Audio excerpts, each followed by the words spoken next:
Good evening, everyone. Am I audible to all of you?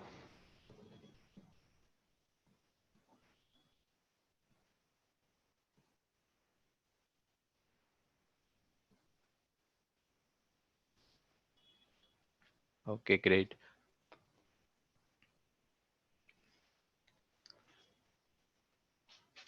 अभी तक जो भी हमने पढ़ा है उसमें किसी को कोई भी डाउट है, कोई क्वेश्चन है?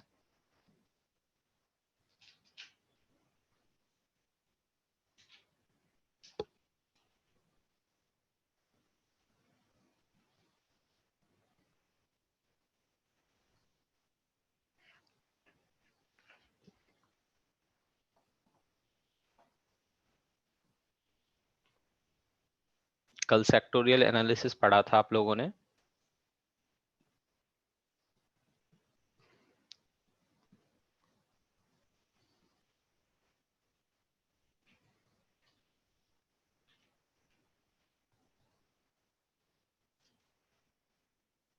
हेमलता, आपने रिकॉर्डिंग नहीं देखी?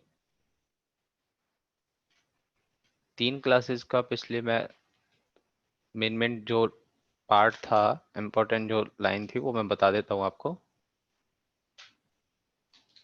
बट एक बार आपको रिकॉर्डिंग और देखनी चाहिए।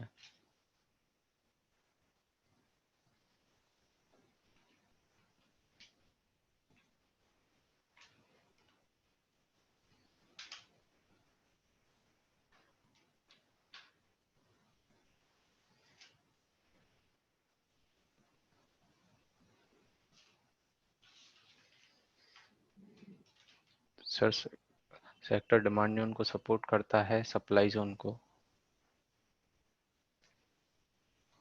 सर, दोनों को सपोर्ट करता है, डिमांड सप्लाई। समझा नहीं मैं, आप क्या पूछ रहे हैं?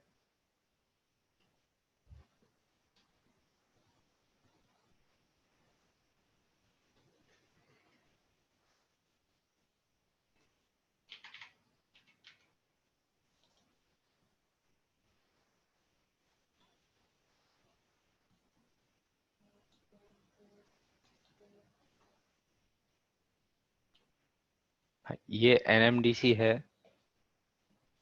क्या करना है इसमें? क्या डाउट है आपको? अभी ऑल टाइम लो पर ये चल रहा है।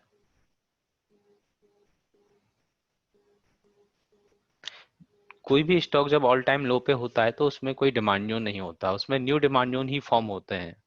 जब भी ये प्राइस यहाँ से रिवर्स होगी ऊपर की तरफ, तो कोई ना कोई नया डिमांड जोन बनेगा।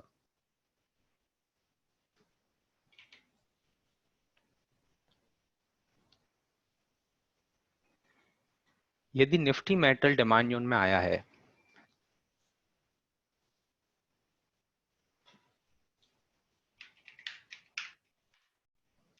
देखिए, निफ्टी मेटल इस मंथली के ड्रॉप बेस रैली के डिमांड जोन में आया है, और उस टाइम पे निफ्टी मेटल का शेयर एनएमडीसी,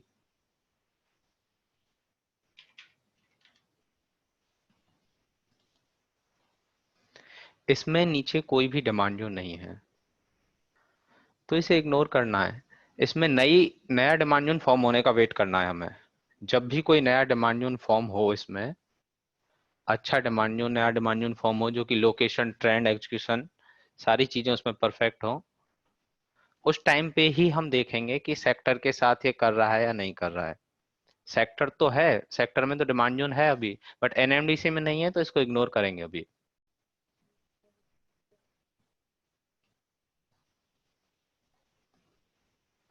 सेक्टर ऊपर जाएगा, ओवरऑल सारे सेक्टर के सारे शेयर जाएंगे, तो ये भी ऊपर की तरफ ही जाएगा। इसके चांसेस हैं कि ये भी ऊपर जाए, और ऊपर जाते टाइम जब ये एक स्ट्रक्चर फॉर्म करे डिमांड जोन की, और वो कंप्लीट हो जाए कोई ना कोई डिमांड जोन, उसके बाद नया डिमांड जोन फॉर्म हो जाएगा। जब भी उस डिमांड जोन में प्राइस आएगी, और उस टाइम पे यदि सेक्टर में वापस से प्राइस आती है डिमांड जोन में, तो फिर हम इसे सेक्टर के साथ रिलेट करेंगे। नहीं तो अभी इसमें सेक्टर के साथ कोई अपॉर्चुनिटी नहीं है, डिमांड सप्लाई के साथ।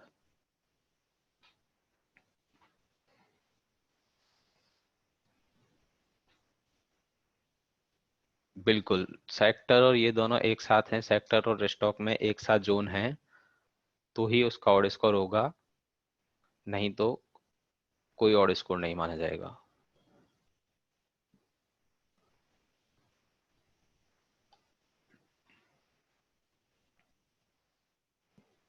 हेमलता, हमने ट्रेंड लाइन, मूविंग एवरेज और ट्रेंड लाइन पिछले 2 सेशन में देखे थे, और उसके बाद कल जो था, कल हमारा था सेक्टोरियल एनालिसिस। 50 एक्सपोनेंशियल और 20 एक्सपोनेंशियल, ये 2 मूविंग एवरेज हैं।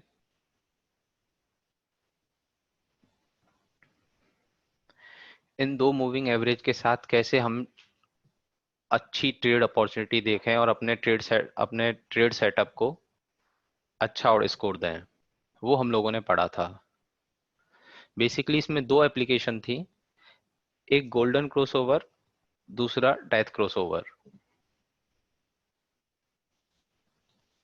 जब भी लोअर ईएमए, लोअर ईएमए है 20, वो 50 ईएमए को ऊपर की तरफ कट करता है। लोअर ईएमए हायर ईएमए को ऊपर की तरफ कट करता है, तो उसे गोल्डन क्रॉसओवर बोलते हैं। और यदि लोअर ईएमए किसी हायर ईएमए को ऊपर से नीचे की तरफ कट करता है, तो उसे डेथ क्रॉसओवर बोलते हैं, जैसे ये।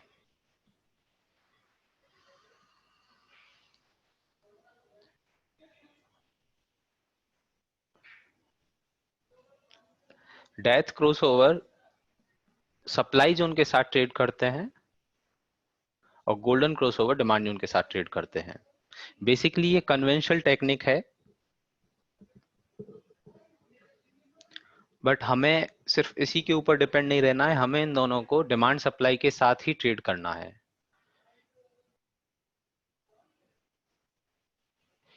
यदि गोल्डन क्रॉसओवर के साथ कोई डिमांड जोन है, गोल्डन क्रॉसओवर के साथ कोई डिमांड जोन है, तो फिर वो डिमांड जोन एक एक्स्ट्रा ऑड स्कोर के साथ होगा, मतलब उसके चलने की ज्यादा प्रोबेबिलिटी होगी। और यदि कोई सप्लाई जोन किसी डेथ क्रॉसओवर के साथ है,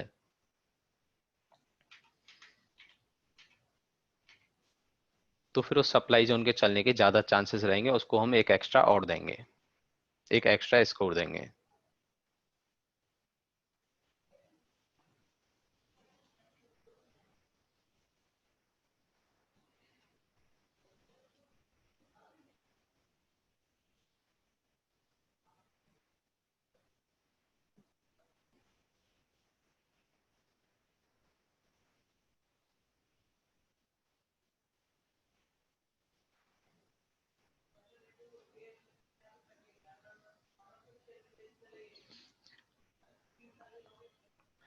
कंफर्मेशन नहीं सर, एक ऑड स्कोर, नया ऑड स्कोर। अभी तक हम लोग 7 स्कोर थे हमारे पास, अब उसमें यदि हमारे पास ऐसा कोई गोल्डन क्रॉसओवर, डेथ क्रॉसओवर के साथ कोई जोन फॉर्म होता है, तो हम उसे एक और एक्स्ट्रा ऑड दे देंगे। फिर हमारे पास 8 आउट ऑफ 8 होगा, जो हमारा ऑड स्कोर होगा वो 8 आउट ऑफ 8 होगा।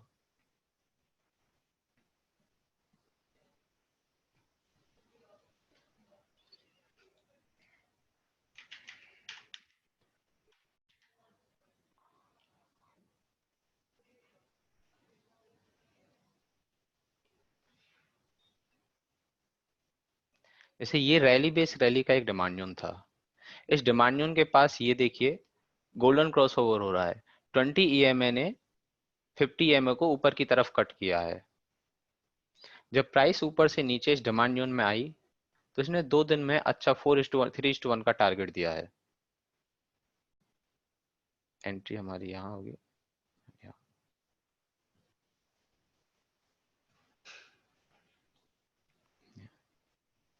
और वहीं पे यदि सप्लाई जोन के साथ ऐसा होता, जैसे ये ड्रॉप बेस्ड ड्रॉप है, अब यहाँ पे कोई डेथ क्रॉसओवर फॉर्म हुआ होता,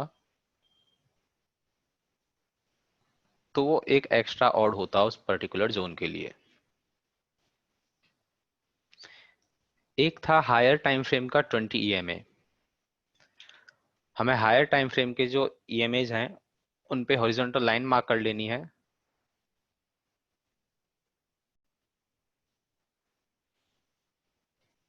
जैसे कि एशियन पेंट है, एशियन पेंट का ये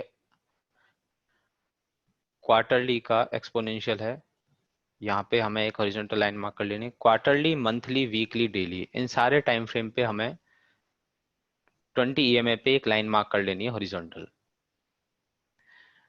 अब उस 20 ईएमए के पास ही हमारा कोई डिमांड जोन है, यदि हम बाइंग साइड में है और 20 ईएमए के पास हमारे पास कोई डिमांड जोन है, तो वो भी एक हाई प्रोबेबिलिटी ट्रेड होगी, जिसका ऑड स्कोर उसमें हम ऐड कर लेंगे एक और यदि सप्लाई जोन देख रहे हैं तो हमें ईएमए ऊपर से नीचे की तरफ टर्न करता हुआ मिलेगा, जैसे ये। जितने भी ईएमएस के साथ फॉर्मूलाज हैं वो सब ट्रेंडिंग टाइम फ्रेम पे ही काम करते हैं, मींस स्टॉक का ट्रेंड हमारे फेवर में होना चाहिए।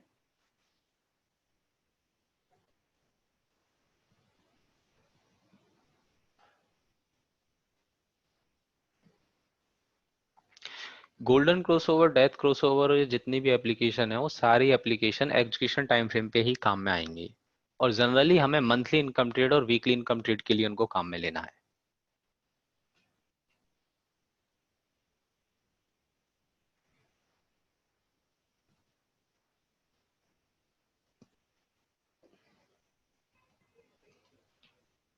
शिवम, मैं कह रहा था कि हमें 20 एक्सपोनेंशियल वाली लाइन पे हायर टाइम फ्रेम जो रहते हैं क्वार्टरली, मंथली, वीकली और डेली, उन पे एक हॉरिजॉन्टल लाइन प्लॉट कर देनी है।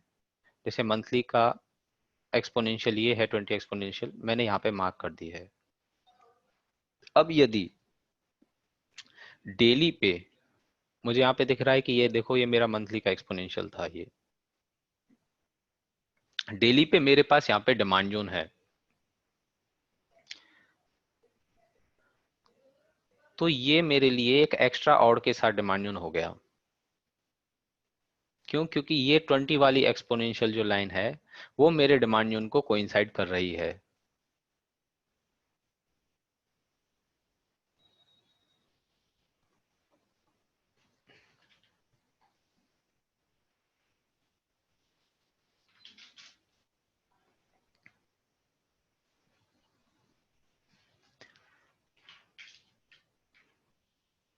कल सेक्टोरियल एनालिसिस पढ़ा था,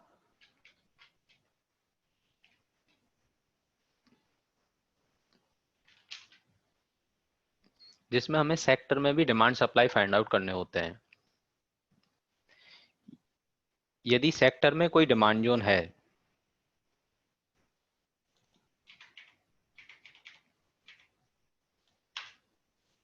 यदि सेक्टर में कोई डिमांड जोन है और उसी टाइम पे पर्टिकुलर उस सेक्टर के किसी स्टॉक में डिमांड जोन है, और दोनों एक साथ एक ही टाइम पे यदि हमारे पास उस डिमांड जोन में एंट्री देते हैं, तो वो एक हाई प्रोबेबिलिटी ट्रेड होगी।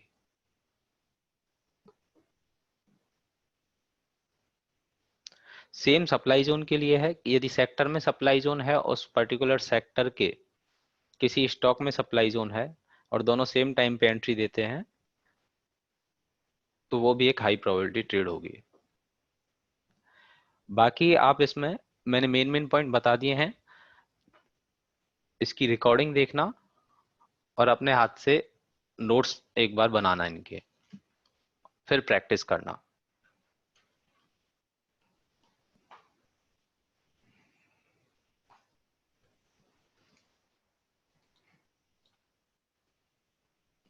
आज का हमारा टॉपिक है एडवांस ट्रेंड एनालिसिस।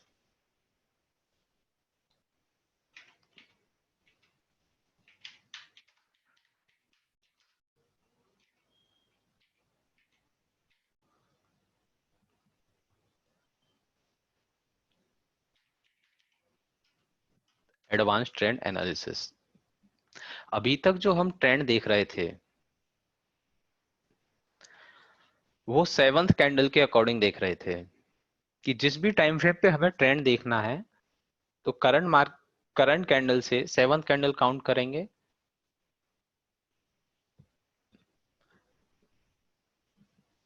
और फिर एक क्लॉकवाइज फॉर्मेशन बना के हमें देखना होता था कि उसका ट्रेंड अप है या डाउन है।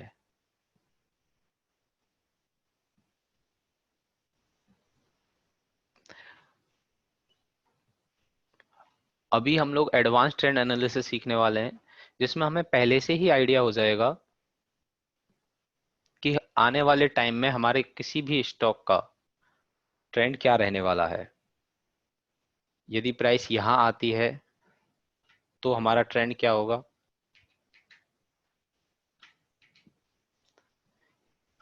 लोअर टाइम फ्रेम पे यदि प्राइस इस रेंज को तोड़ती है तो हमारा ट्रेंड क्या होगा, इस रेंज को तोड़ती है तो हमारा ट्रेंड क्या होगा। हमें अभी मूविंग एवरेज वाला ट्रेंड नहीं देखना है। जो हम नया कॉन्सेप्ट सीखने वाले हैं उसके साथ ही मूविंग एवरेज को कोरिलेट करके देखना है।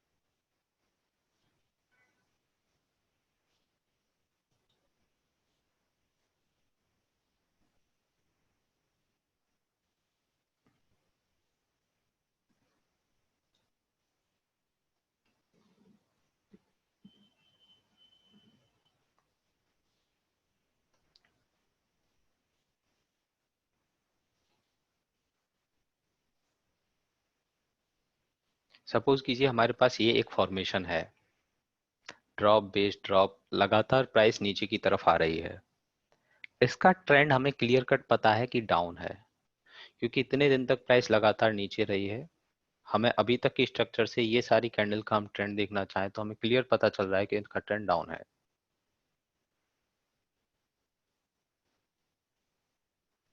हम लोग देखते थे कि अब यदि प्राइस ऊपर जाने लगे और ऊपर जाने के बाद यदि हमारे मूविंग एवरेज का कलर चेंज हो और मूविंग एवरेज क्लॉकवाइज सिस्टम के अकॉर्डिंग 3 और 6 के बीच में ट्रेड करे,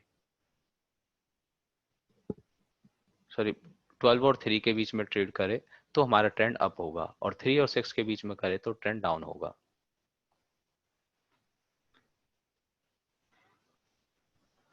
बट अभी हमें demand zone supply zone violation के टेक्निक से ट्रेंड फाइंड आउट करना है।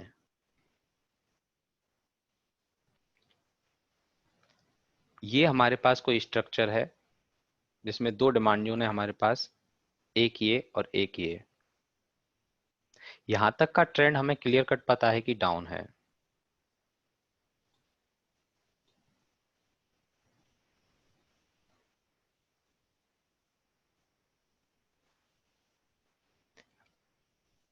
अब यदि प्राइस कुछ इस तरह का फॉर्मेशन बना के ऊपर की तरफ जाती है, प्राइस की कुछ इस तरह का फॉर्मेशन बनाकर ऊपर की तरफ जा रही है, और उसने इस सप्लाई जोन को,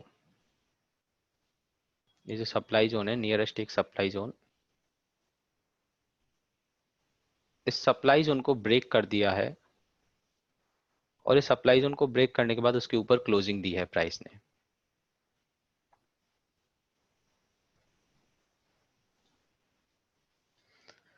तो इस स्टॉक का ट्रेंड साइडवेज होगा।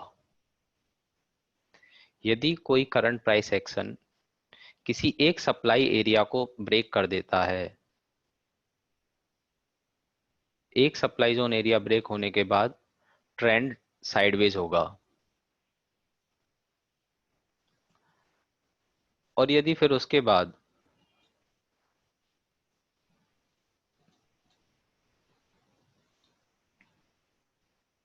यदि प्राइस इस दूसरे सप्लाई जोन एरिया को भी ब्रेक कर देती है, और ब्रेक करने के बाद उस सप्लाई जोन, उस पर्टिकुलर सप्लाई जोन एरिया के ऊपर क्लोजिंग देती है, तो वो ट्रेंड अप हो जाएगा।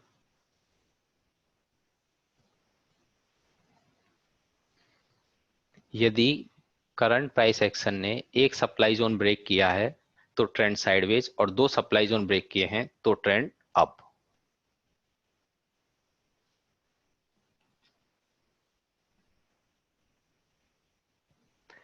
ब्रेक करने का मतलब ऊपर क्लोजिंग होना जरूरी है। यदि ऊपर क्लोजिंग नहीं है तो फिर ट्रेंड चेंज नहीं होगा।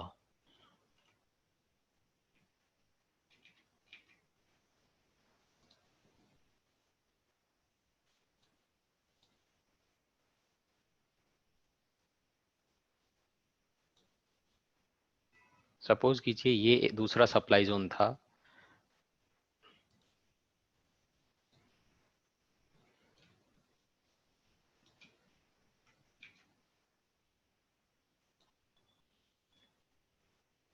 प्राइस यदि इस तरह से कुछ क्लोजिंग देकर ऊपर इस जोन को ब्रीच करके नीचे की तरफ आके यहां क्लोजिंग देती और उसके बाद स्टॉक नीचे की तरफ मूव देता, तो हम इस ट्रेंड को अप ट्रेंड नहीं बोलते।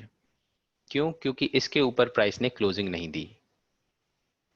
इस पर्टिकुलर एरिया के ऊपर, ये जो सप्लाई जोन का एरिया था, इस सप्लाई जोन के एरिया के ऊपर प्राइस ने क्लोजिंग नहीं दी। जब तक दो सप्लाई जोन तोड़ने के बाद कैंडल ऊपर क्लोज नहीं हो जाएगी, चाहे ये कैंडल हो चाहे उसके बाद दूसरी नेक्स्ट कैंडल हो, प्राइस की क्लोजिंग ऊपर ही होनी चाहिए, तो हमारा ट्रेंड चेंज नहीं होगा। तो हमारा ट्रेंड चेंज नहीं होगा। अब यदि इस तरह का फॉर्मेशन फॉर्म हुआ है कि ये कैंडल जिसने इस सप्लाई जोन को ब्रीच किया था उसने ऊपर क्लोजिंग नहीं दी और उसके बाद प्राइस नीचे की तरफ आने लग गई, उसके बाद प्राइस नीचे की तरफ आने लग गई, इस केस में ट्रेंड अप कब होगा? जब प्राइस दोबारा इस वाले एरिया को, ये जो नया एरिया जो फॉर्म हुआ था, नया एरिया जो फॉर्म हुआ था उस नए एरिया के ऊपर क्लोजिंग दे, तो फिर हमारा ट्रेंड अप होगा। अब जरूरी नहीं है कि यहाँ पे कोई बेस कैंडल हो, जरूरी नहीं है कि इस एरिया में जहां से प्राइस में डाउनफॉल आया है वहां कोई प्रॉपर जोन का फॉर्मेशन हो। हमें एक मूव कैच करनी है कि मूव कहां से आई है, नीचे की तरफ हो या ऊपर की तरफ हो। यदि विदाउट बेस कैंडल यहाँ पे प्राइस नीचे आई है तो भी ये एक मूव में काउंट होगा। अब यहां तक तो ट्रेंड था साइडवेज, एक सप्लाई जोन ब्रीच हुआ था। अब ट्रेंड अप हो जाएगा जब ये सप्लाई जोन ब्रीच होकर ऊपर क्लोजिंग दे देगा, तो जो नया सप्लाई जोन फॉर्म हुआ है वो।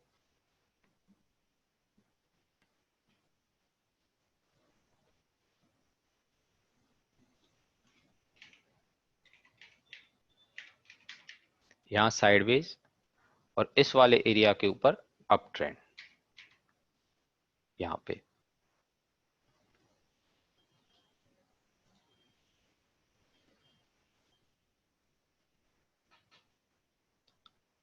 एक सप्लाई जोन एरिया तोड़ने के बाद साइडवेज, दूसरा सप्लाई जोन एरिया तोड़ने के बाद ट्रेंड अप।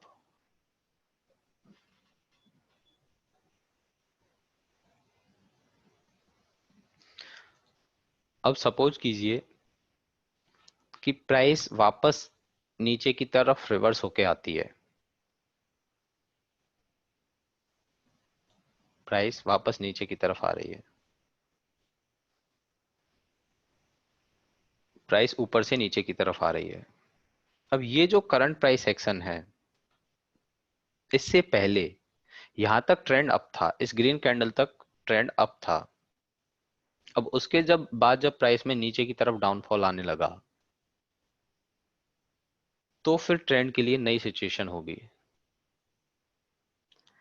अब यदि प्राइस ऊपर से नीचे की तरफ आते टाइम किसी एक डिमांड जोन एरिया को, किसी एक डिमांड जोन एरिया को, ये समझिए कि ये एक डिमांड जोन का एरिया था, एक डिमांड जोन एरिया को तोड़कर नीचे की तरफ क्लोजिंग दे दे तो उसका ट्रेंड साइडवेज हो जाएगा।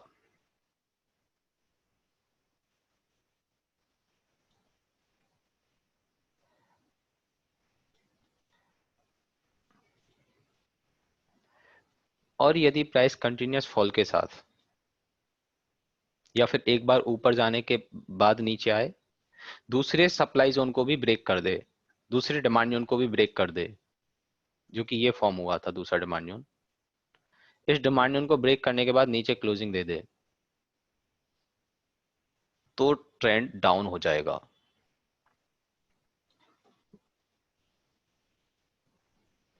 मतलब यदि एक सप्लाई जोन टूटता है और एक डिमांड जोन टूटता है तो ट्रेंड साइडवेज होता है, और यदि दो डिमांड जोन कंटिन्यूअस टूट जाते हैं, ब्रेक हो जाते हैं, तो ट्रेंड डाउन, और दो सप्लाई जोन ब्रेक हो जाते हैं कंटिन्यूअस तो ट्रेंड अप।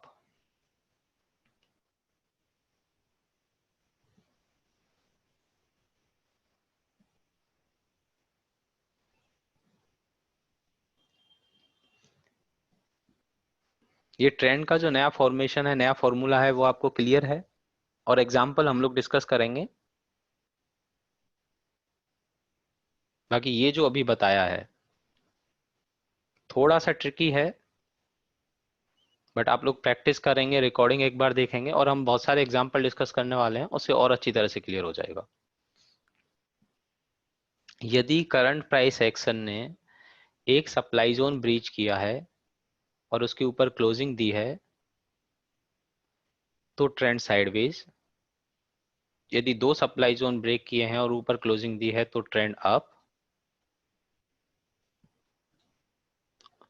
और यदि एक डिमांड जोन ब्रेक किया है, क्योंकि यहां तक तो देखिए ट्रेंड अप ही था, ये वाले एरिया तक तो ट्रेंड अप था, अब प्राइस ने एक डिमांड जोन ब्रेक कर दिया,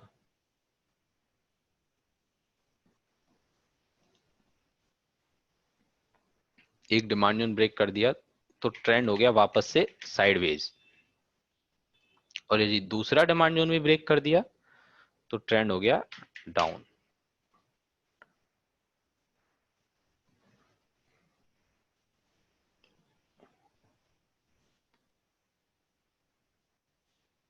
अब सपोज कीजिए कि ये वाला कोई प्रॉपर डिमांड जोन का फॉर्मेशन नहीं था, ये जो था ये प्रॉपर डिमांड जोन का फॉर्मेशन नहीं था, तो क्या ये एरिया ब्रेक होने के बाद भी ट्रेंड में कुछ चेंजेस आएंगे? जैसे कि पहले ये एरिया तोड़ने के बाद साइडवेज हो गया था ट्रेंड, अब यदि यहाँ पे डिमांड जोन नहीं है तो भी ये एरिया जब ब्रेक होगा और इसके नीचे क्लोजिंग देगी कोई भी कैंडल, तो भी इसका ट्रेंड चेंज हो जाएगा। क्यों? क्योंकि यहाँ पे प्रॉपर डिमांड जोन का फॉर्मेशन तो नहीं है, बट प्राइस ने ऊपर की तरफ एक रिवर्सल पैटर्न बनाया है, प्राइस रिवर्स हुई है यहाँ से और एक ऊपर की तरफ गई है, ये एक पर्टिकुलर मूव है, इसको हम एक मूव में काउंट करेंगे। हमें जरूरी नहीं है कि डिमांड जोन सप्लाई जोन ही ब्रेक हो, यदि बिना डिमांड जोन सप्लाई जोन के एक कोई मूव भी ब्रेक हो रही है तो भी उसे demand zone supply zone violation में माना जाएगा।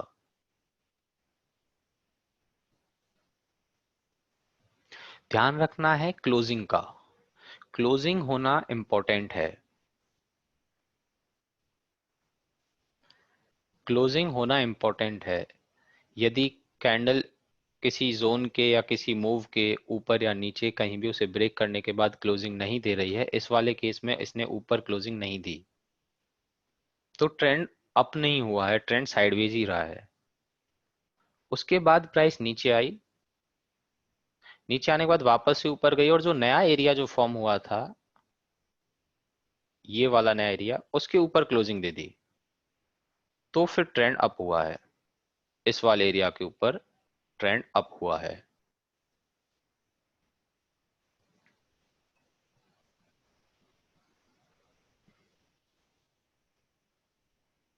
ये वी शेप रिकवरी नहीं है, तो जस्ट मैंने कुछ ड्रॉ करके आपको कुछ समझाया है।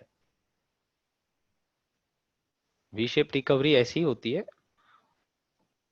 स्टॉक किसी एक हैवी डाउनफॉल के साथ डिमांड जोन में आया और उसके बाद उतनी ही स्पीडली वापस ऊपर की तरफ चला गया, फिर वो जो फॉर्मेशन के साथ गया है वो एक वी शेप फॉर्मेशन है। जैसे निफ्टी मेटल, ये ये ये वाला जो डिमांड जोन है, drop base rally, sharp recovery वाला,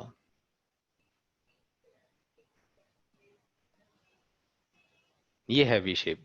अब यदि प्राइस इसमें आई है 1 2 महीने 3 महीने 4 महीने यहाँ पर सस्टेन करके, उसके बाद यदि वापस से ऊपर की तरफ ऐसा ही फॉर्मेशन बनाती है, तो फिर वो नया डिमांड जोन हमारे पास फॉर्म हो जाएगा।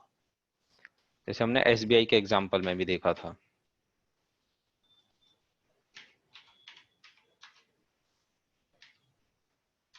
ये प्राइस इस वी शेप के डिमांड जोन में आई, जो कि रिवर्सल पैटर्न था, अच्छा पैटर्न था, उसने वापस से फिर ऊपर की तरफ मूव दे दिया इस डिमांड जोन में आने के बाद। ये भी एक वी शेप रिकवरी थी, बट यहाँ पे कोई बेस एरिया नहीं बना था हायर टाइम फ्रेम पे। लोअर टाइम फ्रेम पे बना होगा क्योंकि मैंने आपको बताया था कि एक बिग रेड कैंडल के बाद कोई बिग ग्रीन कैंडल बने, या बिग ग्रीन कैंडल के बाद कोई रेड कैंडल बने, तो वहां पे लोअर टाइम फ्रेम पे कोई ना कोई डिमांड जोन या सप्लाई जोन होता है। ये रहा, ये डिमांड जोन फॉर्म करके प्राइस गई थी।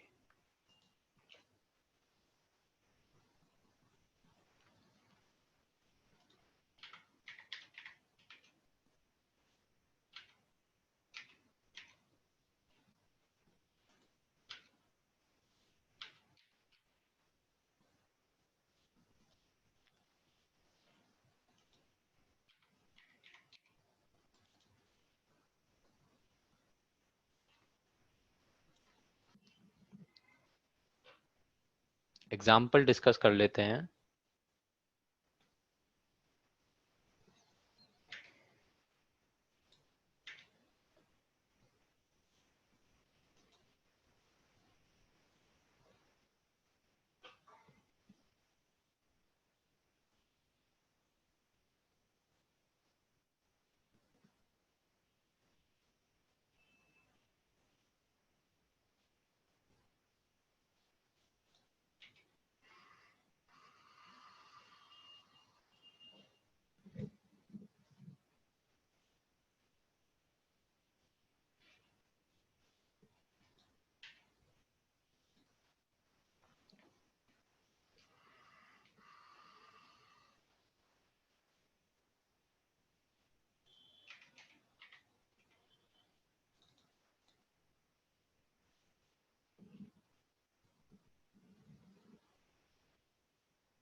ये एशियन पेंट का चार्ट है हमारे पास वीकली पे। इस फॉर्मेशन को देखने के बाद हमें पता चल रहा है कि ट्रेंड इसका अप है, और 50 मूविंग एवरेज भी हमें सजेस्ट कर रहा है कि इस पर्टिकुलर स्टॉक का ट्रेंड अप है। अब ये ट्रेंड कब डाउन होगा? इस ट्रेंड को डाउन होने के लिए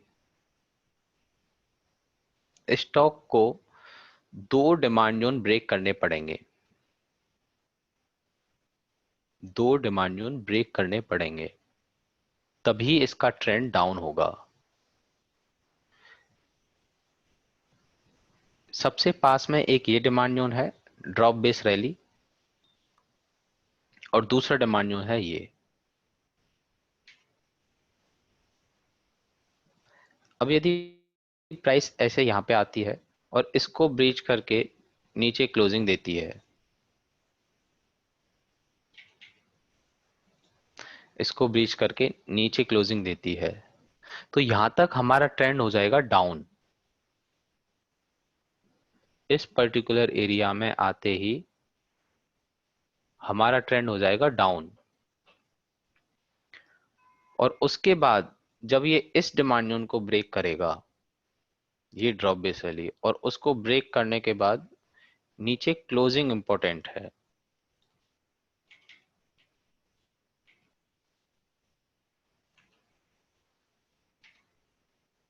ये प्राइस नीचे की तरफ आए और ऐसी कोई कैंडल बन के नीचे इसके क्लोजिंग दे, तो फिर उसका ट्रेंड हो जाएगा डाउन। एक डिमांड ब्रेक होने पे ट्रेंड साइडवेज, दूसरा डिमांड ब्रेक होने पे ट्रेंड डाउन।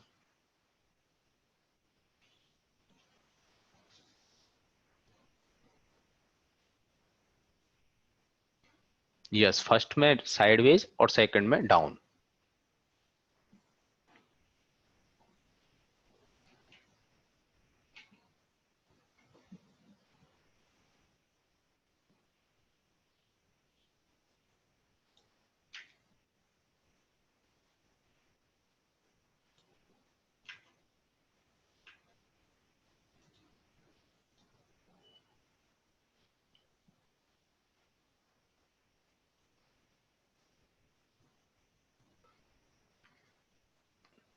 अभी इस मूविंग एवरेज के अकॉर्डिंग, जो हमारे पास ये मूविंग एवरेज है, इसके अकॉर्डिंग हमें ट्रेंड अप शो हो रहा है।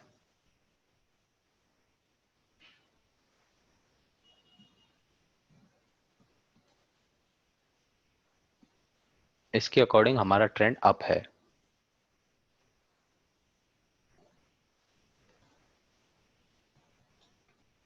यदि ये इस डिमांड जोन को और इस डिमांड जोन को ब्रेक करे तो ट्रेंड डाउन होगा।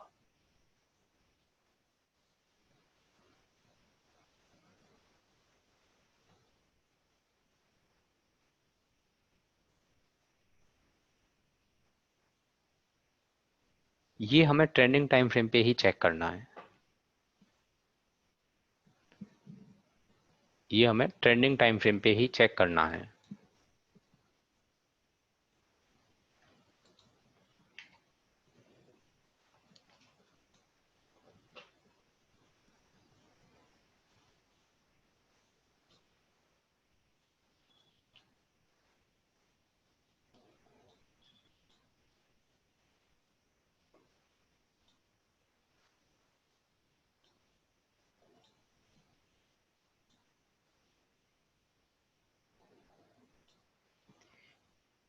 ये हमारे पास क्लियर कट अप ट्रेंड है डेली के टाइम फ्रेम पे। पास में एक ये डिमांड जोन है और दूसरा ये डिमांड जोन है। अब यदि प्राइस इस डिमांड जोन को ब्रेक करके नीचे की तरफ क्लोजिंग दे तो ट्रेंड साइडवेज, और इस डिमांड जोन को ब्रेक करके नीचे क्लोजिंग दे तो ट्रेंड डाउन। अब देखिए हमारा ट्रेंड यहाँ पे इसने नीचे क्लोजिंग दे दी इसके, तो अभी के लिए हमारा ट्रेंड डाउन हो जाएगा। और ये वाली सिचुएशन में अभी तक हमारा ट्रेंड चेंज नहीं हुआ है। क्यों? क्योंकि इसने इस वाली पर्टिकुलर कैंडल ने इसके नीचे क्लोजिंग नहीं दी है।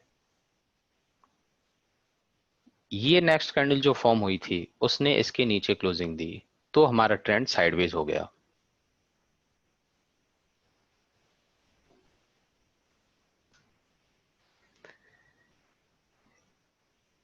यदि मूविंग एवरेज का कलर, जितेंद्र जी,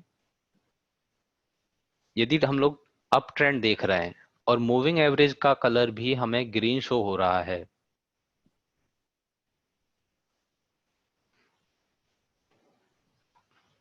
यदि अप ट्रेंड में मूविंग एवरेज का कलर ग्रीन शो हो रहा है तो वो ठीक है हमारे लिए।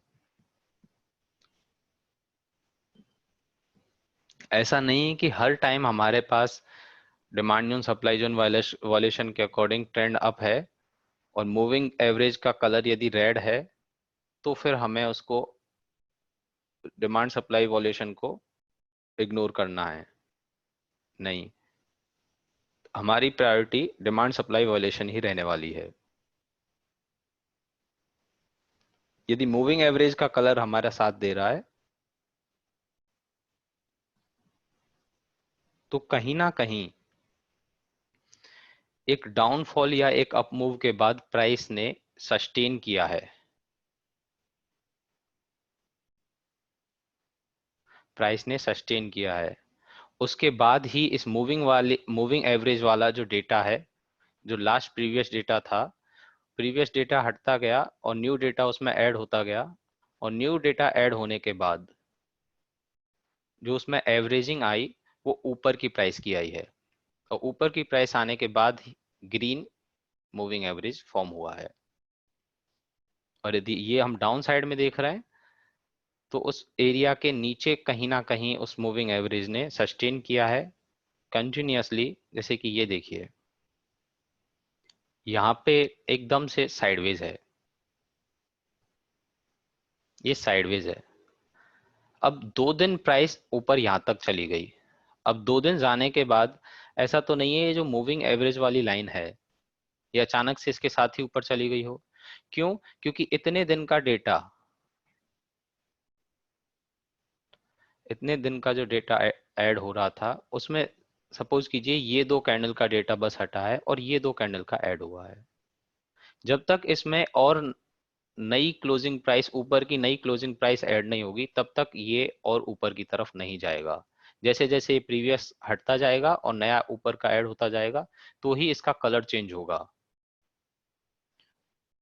तो ही इस मूविंग एवरेज का कलर चेंज होगा। प्राइस सस्टेन करती है तभी मूविंग एवरेज का कलर चेंज होता है। प्राइस यहाँ पे सस्टेन करी, चाहे नेक्स्ट डे इसने रेड कैंडल बनाई पर क्लोजिंग हम ऊपर की रही। ये नीचे वाला डेटा था, ये डेटा हट गया और ऊपर का डेटा इसमें ऐड हो गया।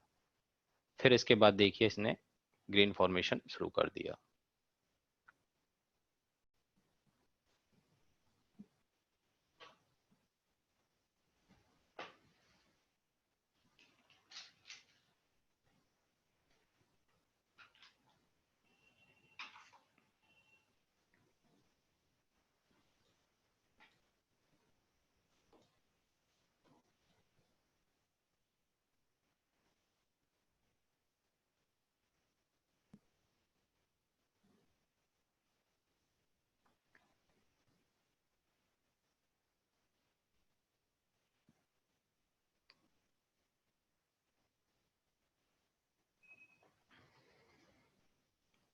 यहां तक का जो ट्रेंड है वो मूविंग एवरेज के अकॉर्डिंग साइडवेज है।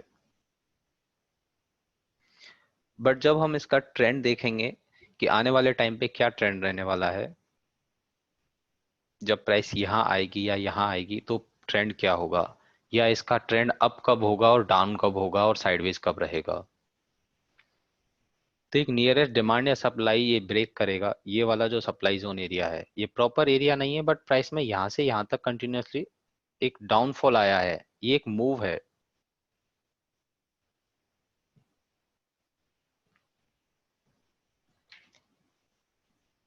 ये वाले एरिया को यदि ये ब्रीच करके ऊपर की तरफ क्लोजिंग देगा तो ट्रेंड हो जाएगा साइडवेज। इस कैंडल ने इसके ऊपर क्लोजिंग दी है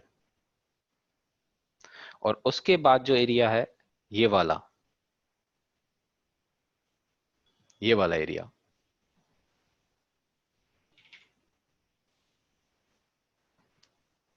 इसके ऊपर यदि इसे क्लोजिंग दी है तो फिर होगा ट्रेंड अप। देखिए इस फॉर्मेशन ने इसके ऊपर क्लोजिंग दी है तो अब इस सिचुएशन में हमारा ट्रेंड अप हो गया।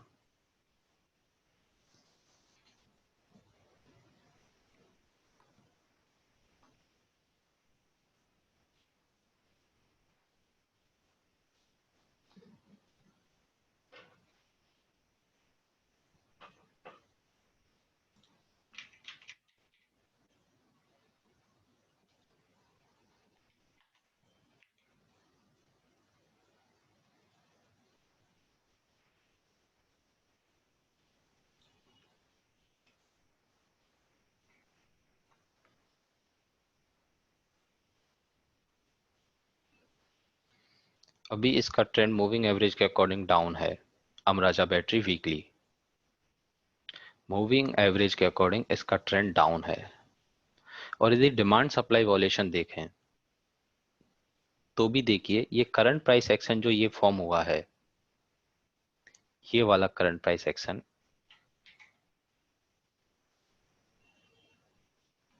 इसने एक इस डिमांड जोन को ब्रेक किया है और एक इस एरिया को ब्रेक किया है, एक इसे और एक इसे। तो डिमांड सप्लाई वॉल्यूशन के अकॉर्डिंग भी इसका ट्रेंड डाउन हो गया। अब इस ट्रेंड को यदि अप होना है तो इसे कोई ना कोई दो सप्लाई जोन ब्रेक करने पड़ेंगे। इसे दो सप्लाई जोन ब्रेक करने पड़ेंगे। जैसे पहला सप्लाई जोन ये है, ये वाला। यदि ये इस सप्लाई जोन को ब्रेक करता है तो ट्रेंड हो जाएगा साइडवेज। इस सप्लाई जोन को ब्रेक करेगा तो ट्रेंड हो जाएगा साइडवेज। उसके बाद आप देख रहे होंगे कि मेरे पास ये ग्रीन और रेड कैंडल का एक कॉम्बिनेशन है, जहां से प्राइस में एक डाउन मूव तो आया है, बट ये दोनों एरिया बहुत पास हैं। ये दोनों एरिया एकदम से पास पास हैं। तो हम इन दोनों एरिया को कंबाइन करेंगे। इन दोनों एरियाज को हम कंबाइन करेंगे। अब स्टॉक यदि इसके ऊपर क्लोजिंग देता है तो ट्रेंड साइडवेज नहीं होगा, इस इस वाले फॉर्मेशन के ऊपर क्लोजिंग देना जरूरी है। क्यों? ये दोनों पास पास का एरिया हो गया। और अप होने के लिए ये एक सप्लाई जोन जो है, रैली बेस्ड ड्रॉप, ये सप्लाई जोन, क्योंकि यहां तक के तो सारे के सारा वही मूव है, एक ही मूव है। ये वाला जो मूव है वो तो एक ही मूव है। उसके बाद जो नया दूसरा सप्लाई जोन है वो ये है। यदि इस सप्लाई जोन को ब्रेक कर देगा और ऊपर क्लोजिंग देगा तो फिर उसका ट्रेंड अप होगा।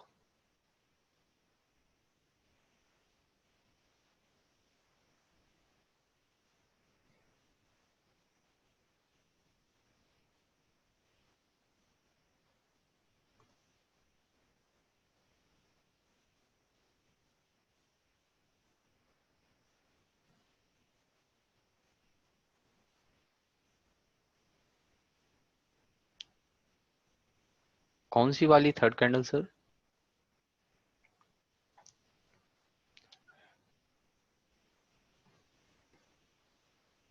ओके।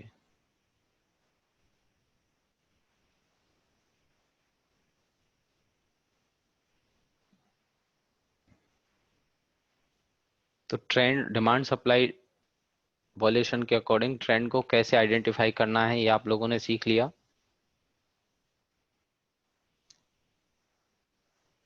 अभी ये जो डिमांड सप्लाई वॉल्यूशन जो हमने पढ़ा है आज, एडवांस ट्रेंड एनालिसिस जो हमने पढ़ा है, उससे ही हम कंफर्मेशन ट्रेड लेने वाले हैं आने वाली क्लासेस में। कि जब ट्रेंड डाउन हो या ट्रेंड अप हो तो हमें रिवर्स ट्रेड कैसे लेनी है। अप ट्रेंड में सेलिंग की और डाउन ट्रेंड में बाइंग की ट्रेड कैसे सेटअप करनी है, वो एडवांस ट्रेंड एनालिसिस से ही सीखी जाएगी। टाइम फ्रेम रहेगा इसका, जो टाइम फ्रेम पे हमें ये वॉल्यूशन देखना है, ट्रेंडिंग टाइम फ्रेम पे देखना है।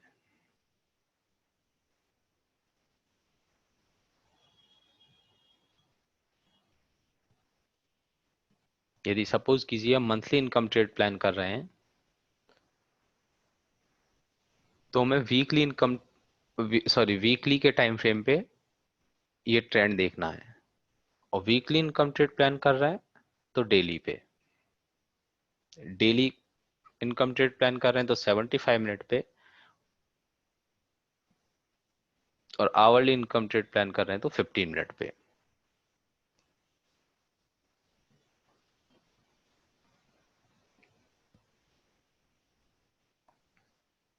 ये क्लियर है आप लोगों को? डिमांड सप्लाई वॉल्यूशन, हमें प्रॉपर सप्लाई जोन और डिमांड जोन का स्ट्रक्चर नहीं हो तो भी एक पर्टिकुलर मूव को काउंट करना है।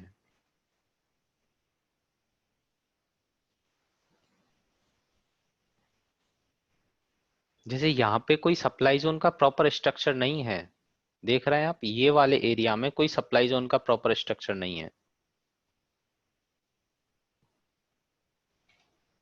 पर प्राइस ने इस तरह से नीचे की तरफ डाउनफॉल तो दिया है। ये एक पर्टिकुलर मूव तो हुई ना, ये वाली जो है, ये प्राइस एक्शन, ये एक मूव में काउंट होगा, चाहे सप्लाई जोन नहीं है तो भी, क्योंकि प्राइस एक बार रिवर्स होने के बाद नीचे की तरफ आई थी, प्राइस रिवर्स होने के बाद नीचे की तरफ आई थी।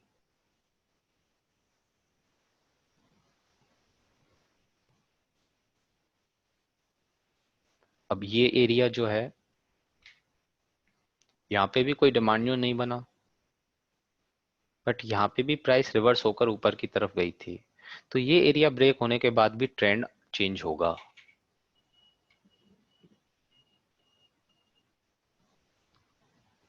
ये एरिया ब्रेक होने के बाद भी ट्रेंड चेंज होगा।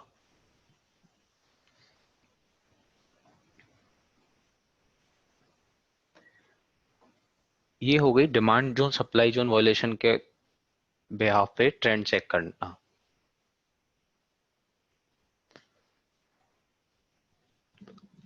अब हम आते हैं हायर हाइज और लोअर लोज जब प्राइस बनाए, जिसके अकॉर्डिंग कन्वेंशनल ट्रेडर जो होते हैं वो ट्रेड आइडेंटिफाई करते हैं।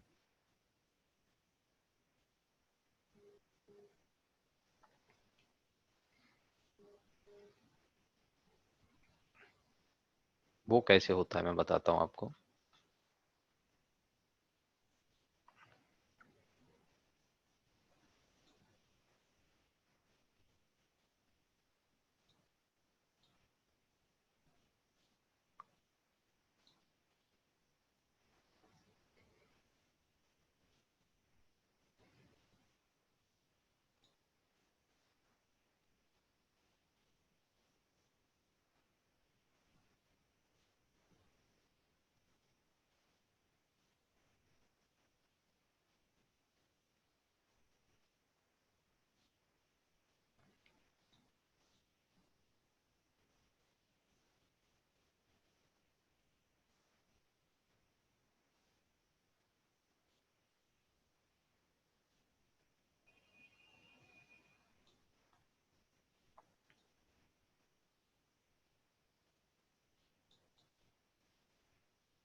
ये देखिए, ये एक डिमांड जोन सप्लाई जोन के फॉर्मेशंस हैं कुछ।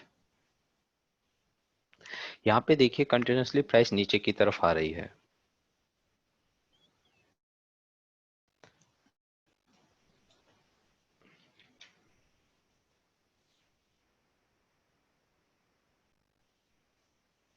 और ये एक डिमांड जोन फॉर्म करके यहाँ तक का प्राइस ने लो लगाया, ये लो बना के प्राइस ऊपर की तरफ गई,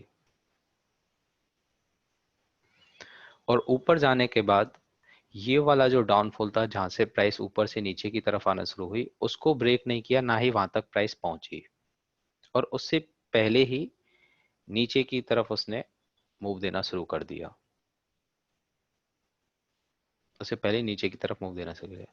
और जो प्रीवियस लो प्राइस ने बनाया था, ये वाला जो प्रीवियस लो प्राइस ने फॉर्म किया था, उस प्रीवियस लो को नीचे की तरफ ब्रीच कर दिया और उसने नीचे क्लोजिंग भी दी है। उसके बाद फिर प्राइस ऊपर गई, ऊपर एक सप्लाई जोन फॉर्म किया, या सप्लाई जोन नहीं भी फॉर्म किया, बट प्राइस इस पुराने वाला जो सप्लाई जोन एरिया था, प्रीवियस जो एरिया था, उस एरिया को क्रॉस किए बिना ही नीचे की तरफ आ गई। मतलब ऊपर वाला लेवल इसने ब्रेक नहीं किया। और जब नीचे की तरफ आई, जब प्राइस ऊपर से नीचे की तरफ आई, तो इसने जो लास्ट इसका लो था उसको ब्रीच कर दिया। मतलब प्राइस नए लो बना रही है, बट ऊपर वाला जो एरिया है उसको ब्रेक नहीं कर रही है, जहां से डाउनफॉल शुरू हो रहा है।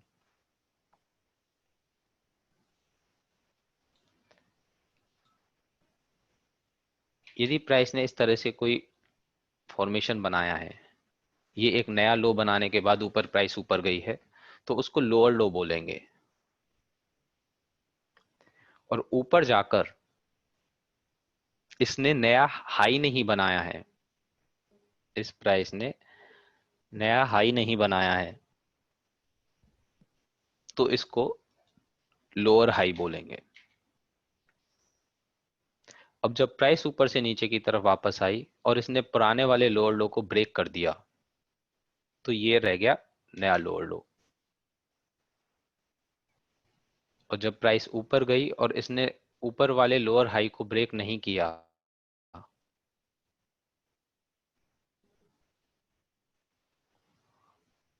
ऊपर वाले हाई को ब्रेक नहीं किया, तो ये फिर से इसका लोअर हाई।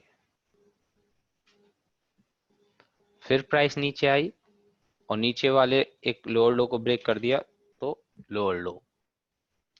मतलब प्राइस इसमें ऊपर वाला जो एरिया है उसको ब्रेक नहीं कर रही है और नीचे लगातार नए लोअर लोज बनाते जा रही है।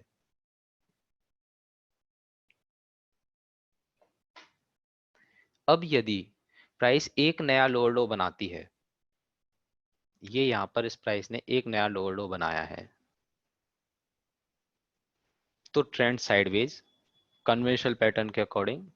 और यदि इस प्राइस ने दूसरा लोअर लो बनाया है, तो ट्रेंड डाउन।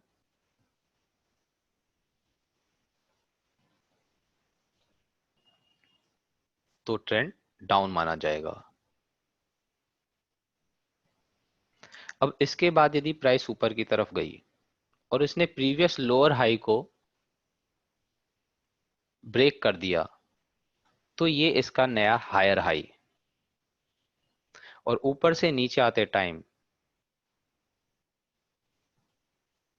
ऊपर से नीचे आते टाइम इसने प्रीवियस लोअर लो को ब्रेक नहीं किया, तो इसका ये हायर लो। और उसके बाद जब प्राइस ऊपर गई और इसने नया हायर हाई फॉर्म कर दिया प्रीवियस हायर हाई को काटते हुए, तो फिर ये इसका नया हाई।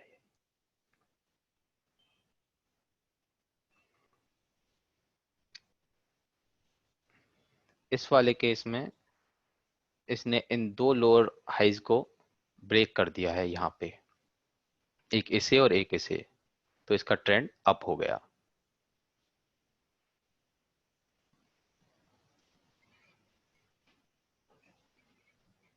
यदि प्राइस एक लोअर लो को ब्रेक करे, तो ट्रेंड साइडवेज। दो लोअर लोज को ब्रेक करे, तो ट्रेंड डाउन। एक लोअर हाई को ब्रेक करे, तो ट्रेंड साइडवेज। और दो हायर हाई को ब्रेक करे, सॉरी, दो लोअर हाइज को ब्रेक करे, तो ट्रेंड अप।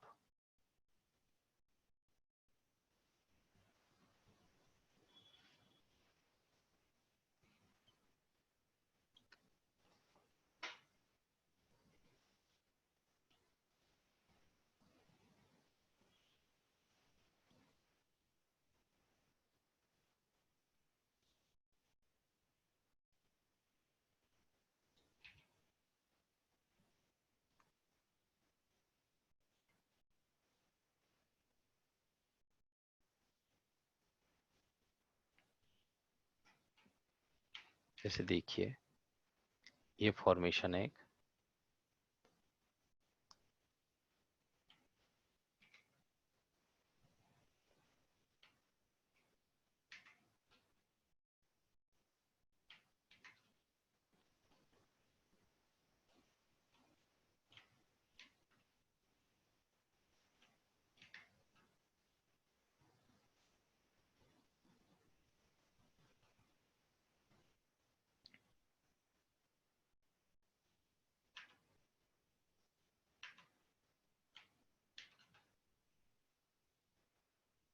इसको मैं यहाँ तक ही काउंट कर लेता हूँ क्योंकि ये एरिया साइडवेज एरिया है। यहाँ पे ना तो कोई डिमांड सप्लाई फॉर्म हुआ है, ना ही कोई कहीं से प्राइस रिवर्स हुई है।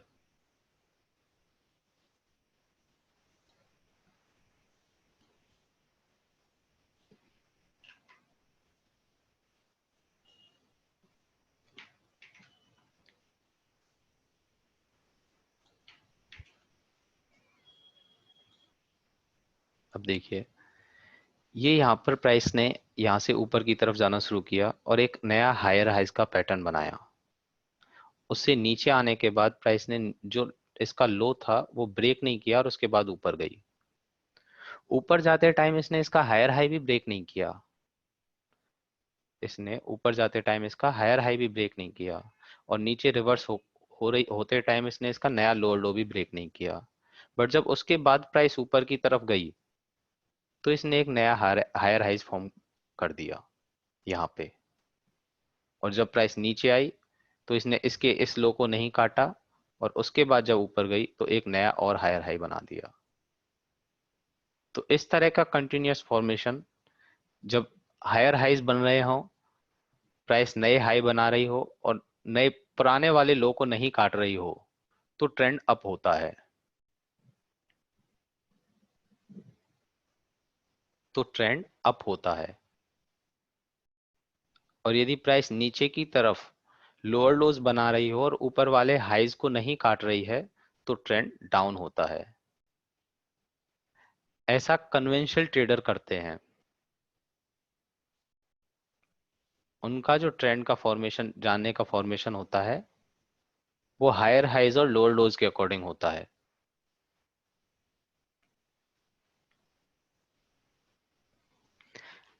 ये कोई फॉर्मेशन है, देखिए ड्रॉप बेस रैली और रैली बेस रैली का ये एक फॉर्मेशन है।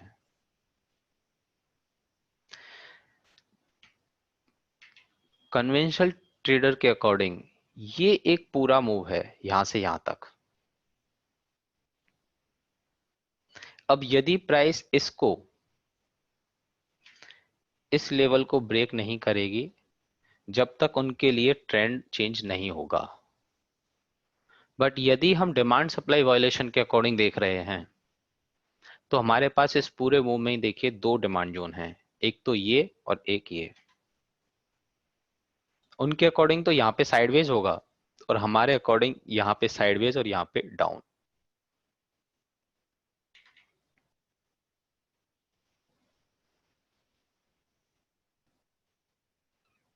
उन्होंने इसको पूरी को एक मूव काउंट किया है बट हमारे पास यहाँ पे दो डिमांड जोन फॉर्म हो गए हैं। और ऐसा भी नहीं कि ये दो डिमांड जोन बिल्कुल पास में हो। ऐसा भी नहीं है कि ये दो डिमांड जोन बिल्कुल पास में हो। जैसे ये है, ये एक डिमांड जोन है और ये एक डिमांड जोन है।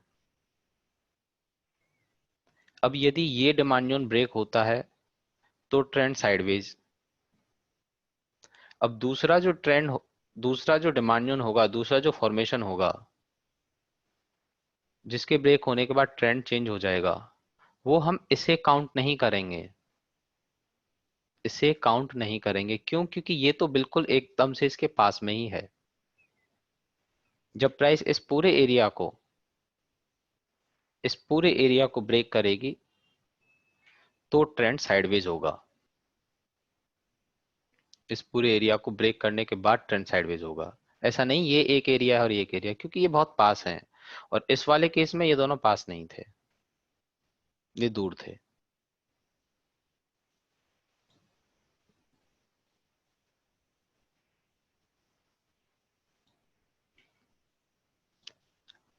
एडवांस ट्रेंड कैसे चेक करते हैं, ये आप सब लोगों को क्लियर हो गया कि प्राइस कब कौन सी रेंज में आएगी तो क्या ट्रेंड रहने वाला है। अब हमें इसी के अकॉर्डिंग ट्रेंड चेंज चेक करना है।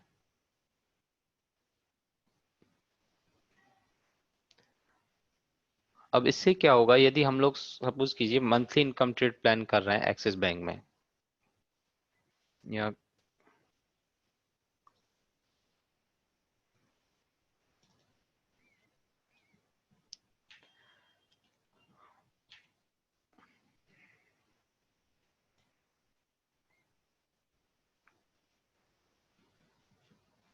और हमारा एजुकेशन यहाँ पर कहीं निकल के आ रहा है, ये हमारा एजुकेशन है। पहले वाली थ्योरी के अकॉर्डिंग हमें नहीं पता कि जब प्राइस इसमें आएगी तो उसका क्या ट्रेंड रहने वाला है, बट अभी हम पता कर सकते हैं कि जब प्राइस इस रेंज में आएगी, जो जब हमें एंट्री मिलेगी तो हमारा क्या ट्रेंड होगा। उसके लिए क्या करना है, हमें वीकली पे जाना है और हमारी एंट्री जो थी 671 पे,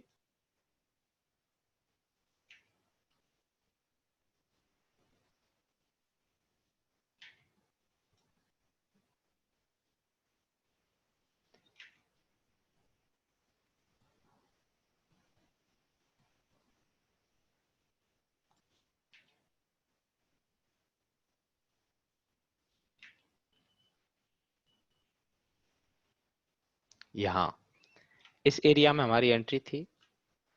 यहाँ जब प्राइस आएगी तो कितने सप्लाई जोन ब्रेक करके आएगी, कितने डिमांड जोन ब्रेक करके आएगी, वो हमें पहले से पता चल जाएगा कि प्राइस यहाँ पे एक ये डिमांड जोन ब्रेक करेगी और एक ये डिमांड जोन ब्रेक करेगी। ये दोनों डिमांड जोन ब्रेक होते ही ट्रेंड हो जाएगा इसका डाउन। तो फिर हम उस ट्रेड को नहीं लेंगे। यदि यहाँ पर कुछ ऐसी सिचुएशन होती कि यहाँ पर हमें एंट्री लेनी होती है और प्राइस ऊपर से नीचे की तरफ आ रही है और यहाँ पर उसने एंट्री दे दी, तो एक ही डिमांड जोन हमारा ब्रीच हुआ है यहाँ पे,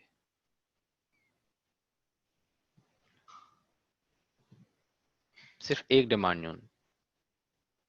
दूसरा डिमांड जोन ये है, दूसरी डिमांड जोन में जब ट्रेंड चेंज होगा तो एंट्री देने से पहले ही, सॉरी, इस डिमांड जोन को ब्रेक करने से पहले ही हमारी एंट्री हो जाएगी और प्राइस ऊपर की तरफ रिवर्स हो जाएगी। ना ये डिमांड जोन ब्रीच होगा ना हमारा ट्रेंड डाउन होगा। इस तरह से हमें पहले से ही आइडिया हो जाएगा कि हमारा ट्रेंड क्या रहने वाला है। जैसे ये एक देखिए, ये फॉर्मेशन, इसके अकॉर्डिंग ट्रेंड अप है यहाँ पे, मूविंग एवरेज और इसके अकॉर्डिंग भी, ये जो करंट मूव है उसके अकॉर्डिंग ट्रेंड अप क्यों हुआ। डिमांड सप्लाई वॉल्यूशन देखें तो एक इसने, ये सप्लाई जोन एरिया जो था, प्रॉपर सप्लाई जोन का स्ट्रक्चर नहीं है, बट प्राइस ने ऊपर की से नीचे की तरफ रिवर्स किया था। ऊपर से नीचे की तरफ प्राइस आई थी और उसके बाद ऊपर गई थी। तो ये वाला जो एरिया था, ये एक रेजिस्टेंस एरिया था। इस रेजिस्टेंस एरिया को इसने ब्रीच करके ऊपर क्लोजिंग दी, ट्रेंड यहाँ पे हो गया था साइडवेज। और उसके बाद जो दूसरा एरिया था वो ये था रैली बेस्ड ड्रॉप वाला, इसके ऊपर क्लोजिंग देकर ये ट्रेंड हो गया अप। अब हम, हमारी एंट्री यदि यहाँ पर होती, सपोज कीजिए ये हमारा कोई जोन होता, तो हमें पहले से ही पता था कि इस वाले पूरे फॉर्मेशन में कोई डिमांड जोन फॉर्म हुआ नहीं है। तो यदि जब डिमांड जोन ब्रीच ही नहीं होगा और ट्रेंड हमारे पास अप है तो वो ट्रेंड अप ही रहने वाला है। जब डिमांड जोन ब्रेक नहीं होगा और ट्रेंड ऑलरेडी अप है तो हमारा ट्रेंड अप ही रहने वाला है।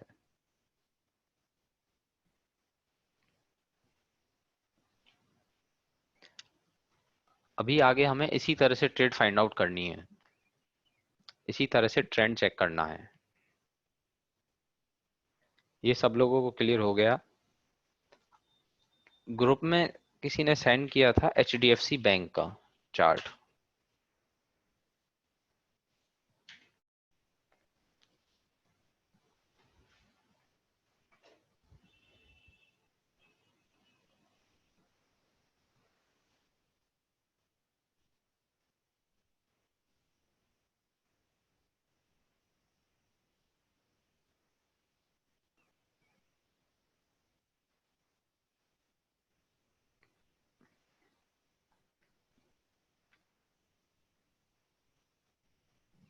यहाँ पे उन्होंने कोई ट्रेड सेटअप किया थी, आप सब लोगों ने देखी होगी।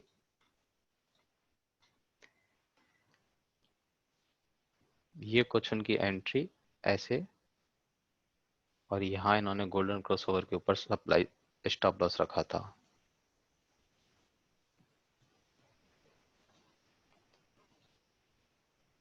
इस तरह से इस ट्रेड को आप बताइए, ये क्या एंट्री स्टॉप लॉस जो यहाँ पे मार्किंग है वो सही है क्या? ये जो पैटर्न फॉर्म हुआ था, ये वाला जो पैटर्न है, क्या ये लेने लायक है? यहाँ पे हम ट्रेड ले सकते हैं अभी तक हमने जो भी पढ़ा है उसके अकॉर्डिंग?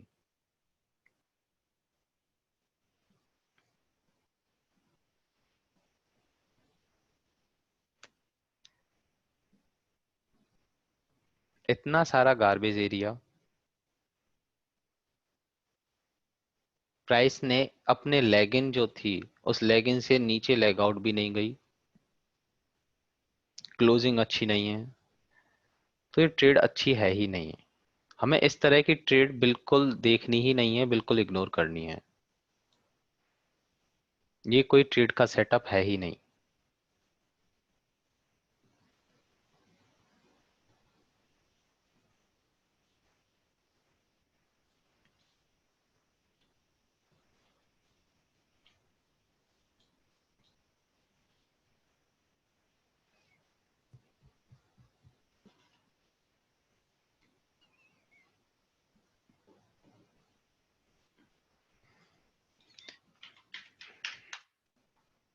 आई थिंक BPCL का ये एक,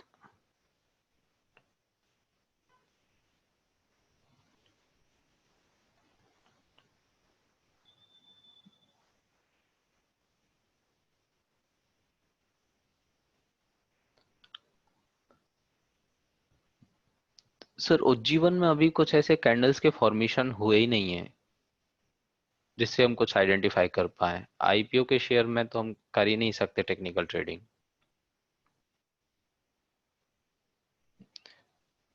जब 2-3 साल हो जाते हैं उसके बाद हमारे पास डेली पे और वीकली पे अच्छा खासा डेटा हो जाता है, जैसे HDFC AMC, HDFC life, D mart, और ये कुछ ऐसे शेयर हैं जिनमें डिमांड जोन सप्लाई जोन बहुत अच्छी तरह से फॉर्म होते हैं और बहुत अच्छा रिस्पेक्ट करते हैं। डी मार्ट, इसमें देखिए हर डिमांड जोन रिस्पेक्ट होता है। Drop base rally, price high, ऊपर गई, ये एक नया फॉर्मेशन बना, ऊपर गया, ये एक नया एक leg out, single leg out का, ऊपर गया। हर डिमांड सप्लाई इसमें फॉर्मेट होता, रेस्पेक्ट होते हैं।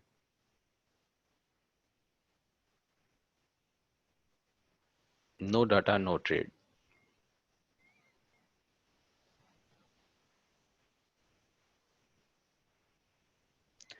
सर SBI कार्ड के लिए मार्केट पे डिपेंड करता है। अब यदि मार्केट नीचे रहता है तो उसके ऊपर जाने के चांसेस कम है। IPO में कोई कमी नहीं है, कंपनी में कोई कमी नहीं है।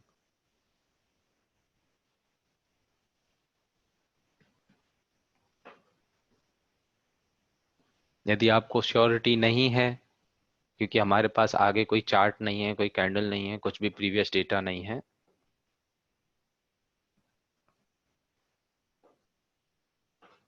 तो फिर उसको सेल आउट करके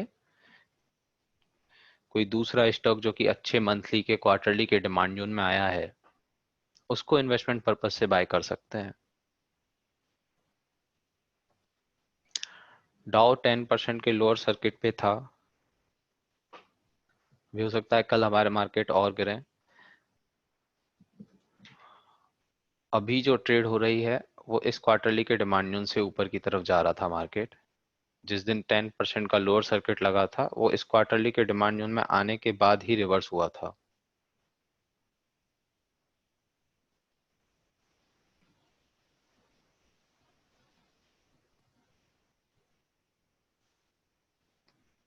ईयरली पे एक डिमांड जोन हमारा ब्रीच हो चुका था, दूसरा डिमांड जोन हमारे पास ये था, ये रैली।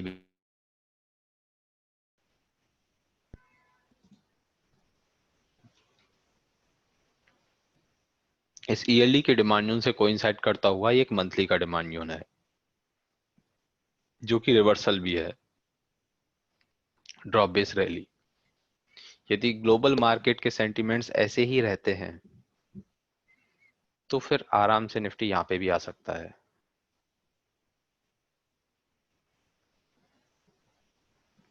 क्योंकि इसकी बॉडी जो है, इस डिमांड जोन की बॉडी और ईयरली के डिमांड जोन की बॉडी दोनों एक ही टाइम एक ही प्राइस पे हैं।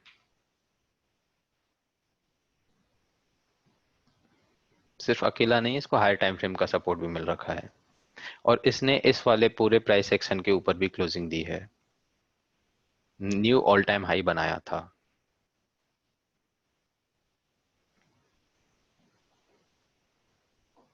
बट यदि अब ये क्वार्टरली की कैंडल क्लोज हो जाएगी मार्च के एंड में और मंथ की कैंडल भी क्लोज हो जाएगी और सेलिंग प्रेशर ऐसा ही बना रहता है तो यहाँ पर आने के चांसेस पूरे हैं। और ये एक एरिया भी इसको ट्रैप कर सकता है, जो हम ट्रैप में पढ़ेंगे आगे, जो टॉपिक है हमारा उसमें पढ़ेंगे ट्रैप। ये एक रैली बेस रैली, ये एरिया भी इसको ट्रैप कर सकता है। कर सकते हैं क्रूड ऑयल पे बिल्कुल।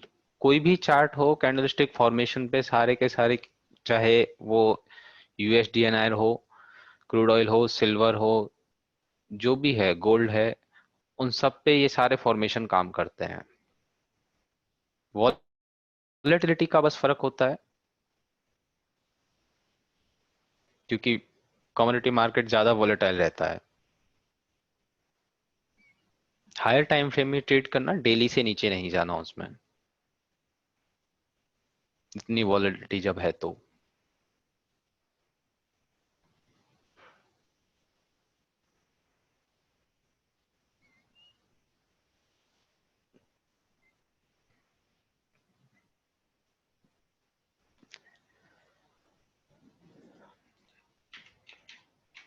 वीडीएल, वीडीएल मंथली के बहुत अच्छे डिमांड जोन में आया है जो कि ड्रॉप बेस रैली का फॉर्मेशन है। और ऐसा ही फॉर्मेशन सेम निफ्टी मेटल में भी है, ऐसा सेम फॉर्मेशन निफ्टी मेटल में भी है।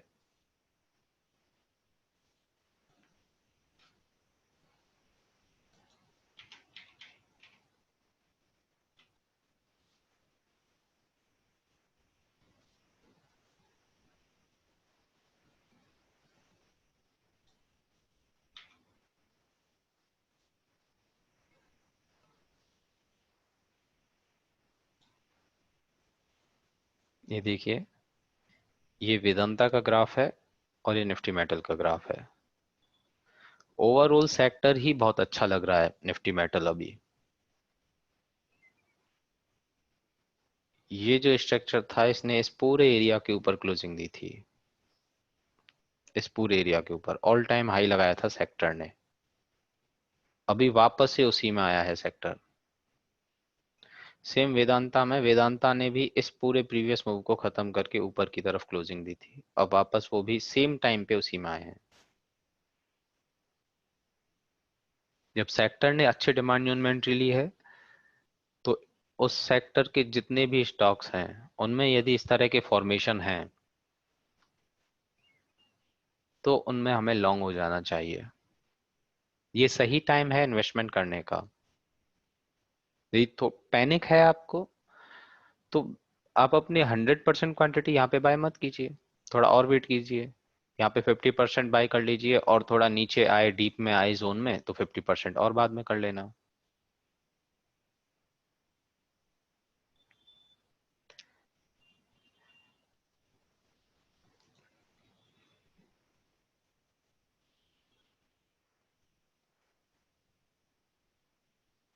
Market, Nifty, Nifty, bank Nifty, ये जब नीचे आते हैं तो जनरली शेयर्स भी नीचे आते हैं, शेयर्स में भी सेलिंग होती है। ओवरऑल मार्केट तो मतलब ज्यादा निफ्टी बैंक निफ्टी में ही ट्रेडिंग होती है। बट ऐसा जरूरी नहीं है कि जब मार्केट पूरी तरह से डाउनफॉल में है तो उसी तरह से कोई सेक्टर भी, पर्टिकुलर एक सेक्टर डाउनफॉल में रहेगा।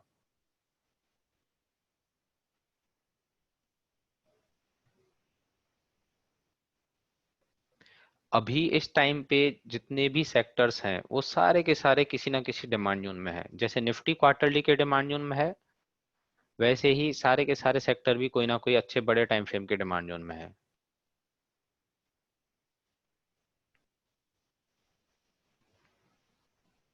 जैसे निफ्टी मेटल रहा,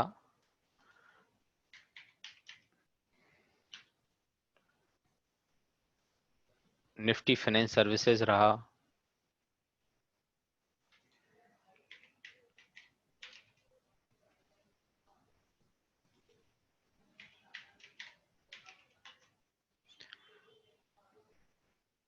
निफ्टी फार्मा वीकली के एक डिमांड जोन से रिएक्ट किया था, यहाँ पे वीकली का डिमांड जोन था।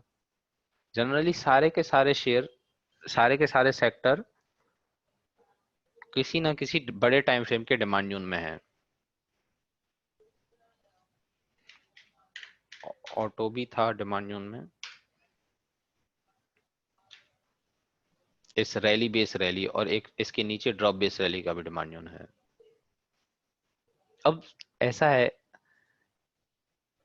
कि ये देखिए, ये निफ्टी का फॉर्मेशन है, निफ्टी का चार्ट है, और ये है निफ्टी ऑटो का।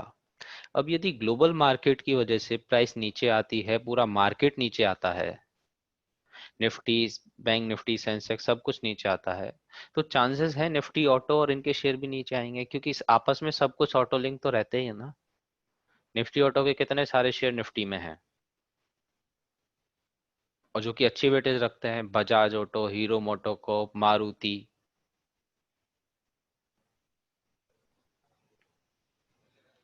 अब यदि ये लेवल जो क्वार्टरली का इसमें जो लेवल था निफ्टी का, ये लेवल यदि ब्रीच करता है निफ्टी, तो चांसेस हैं ये इसका, ये निफ्टी ऑटो का ये लेवल, मैं एक पर्टिकुलर इस सेक्टर की बात नहीं कर रहा, मैं ओवरऑल पिक्चर की बात कर रहा हूँ कि जो जो अभी डिमांड जोन में ट्रेड कर रहे हैं, ट्रेड तो निफ्टी भी कर रहा है और ट्रेड निफ्टी ऑटो भी कर रहा है।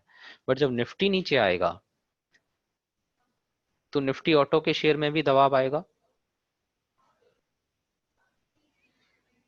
और ये नीचे आने के बाद फिर जो इसमें जो पैटर्न चलेगा, ये ड्रॉप बेस रैली चलेगा निफ्टी में। तो चांसेस हैं कि जब प्राइस नीचे की तरफ ऑटो सेक्टर की भी आए तो फिर नीचे वाले लेवल उसमें चलें, जो कि एकदम से बॉटम पे हैं, और रिवर्सल पैटर्न भी है। ये सब कुछ यदि इंडियन इकोनॉमी की वजह से हो रहा होता, ये सिर्फ इंडिया का ही इश्यू होता, तो बात अलग होती। अभी सब कुछ ग्लोबल मार्केट की वजह से हो रहा है, सब कुछ ग्लोबल मार्केट की वजह से। कोरोना की वजह से यूएस के, चाइना के, सब जगह के मार्केट बहुत अच्छी, चाइना में ने तो एक्चुअली शॉर्ट सेलिंग ही बंद कर दी है, साउथ कोरिया और चाइना ने।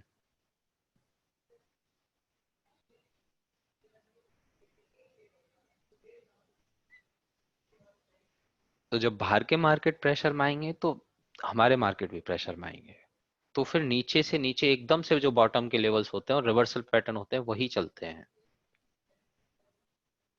और ऐसा हर बार नहीं होता, अभी जब ग्लोबल सिचुएशन ऐसी है तो ऐसा हो रहा है। कई कई बार ऐसा होता है कि निफ्टी बिल्कुल एकदम से लो लगा रहा है और कोई पर्टिकुलर सेक्टर ऊपर से हाई लगा रहा है, ऐसा भी होता है। और निफ्टी हाई पे है और कोई स्टॉक, कोई पर्टिकुलर सेक्टर पूरा लो पे है।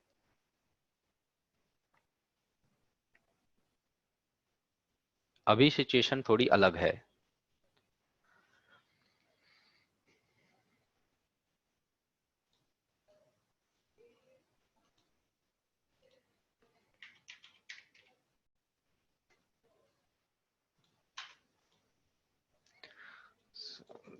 जमुना ऑटो,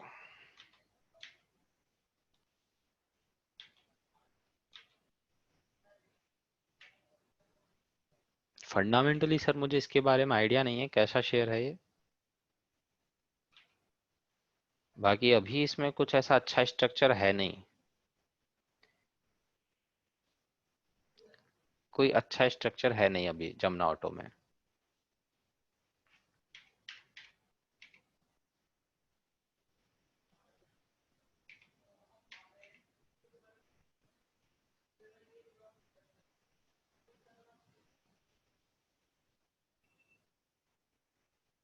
अब क्या इंडिकेशन होगा सर, 35% तो ऑलरेडी मार्केट टूट चुके हैं। पता है सेलिंग प्रेशर तो है ही, सारे मार्केट दबाव में हैं।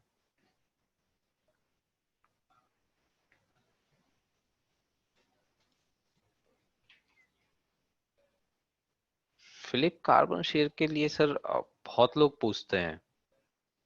कपिल जी, आपने फिलीपींस पूछा है?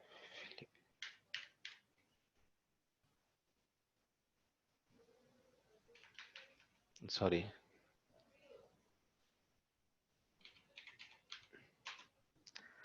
सेलिंग प्रेशर तो सर रहेगा। देखिए मैं एक बार आपको जितेंद्र जी आपको बताता हूँ, देखिए अभी सब कुछ डाउन है, वहां पे ट्रेडिंग बंद हो गई है। मैं आपको 2008 का डेटा बताता हूँ, एक मिनट रुकिए आप।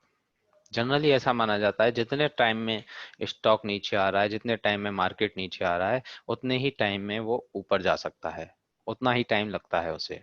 जैसे मैं इसकी 2008 के डाउनफॉल की बात करूं, ये जो डाउनफॉल आया था, ये एक साल के अंदर आया था। सॉरी, ये सीएससी ओपन कर लिया मैंने। ये जो डाउनफॉल था वो एक साल के अंदर आया था पूरा, 2008 में, 2008 में। और उसके बाद जब इसमें रिकवरी आई, तो ये 2009 और 2010 का कुछ हाफ ले लें अपन, 1 से 1.5 साल के अंदर वापस से पूरा मार्केट रिकवर हो गया। जितनी तेजी से नीचे आया उतनी तेजी से ही ऊपर चला गया।